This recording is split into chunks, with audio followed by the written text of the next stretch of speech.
Lebanon के Beirut में कल बीती रात एक बहुत बड़ा धमाका हुआ और बताया जा रहा है कि इस धमाके की आवाज़ इतनी तेज़ थी कि लेबनान से करीब 214 किलोमीटर दूर साइप्रस में भी इस धमाके की आवाज़ बहुत सफाई से सुनाई दी। शुरुआती जांच के बाद पता चला है कि इस धमाके से मरने वालों की संख्या करीब 75 थी और इस धमाके से घायल होने वालों की संख्या करीब 4000 थी,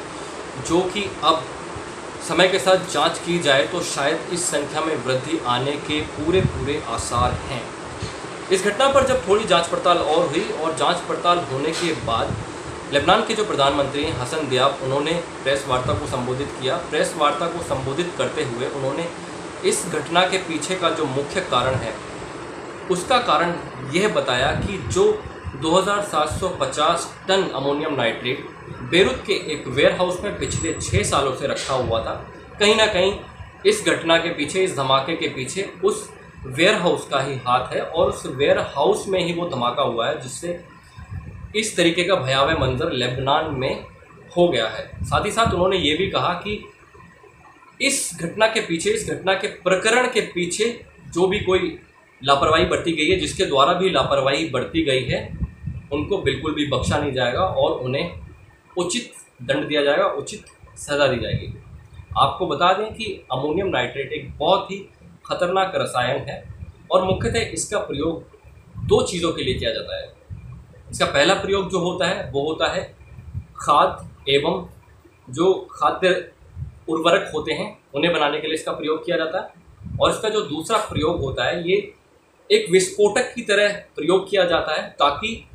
जो खदानें होती हैं, जो खनन किए जाते हैं, वहाँ पर विस्फोटक के तौर पर इसका इस्तेमाल किया जाए और खनन और खदानों का काम सुचारू रूप से चलाया जा सके। अब अमोनियम नाइट्रेट जो होता है उसे रखते हुए कुछ विशेष बातों का ध्यान रखना आवश्यक होता है उसके प्रिवेंशन में, ताकि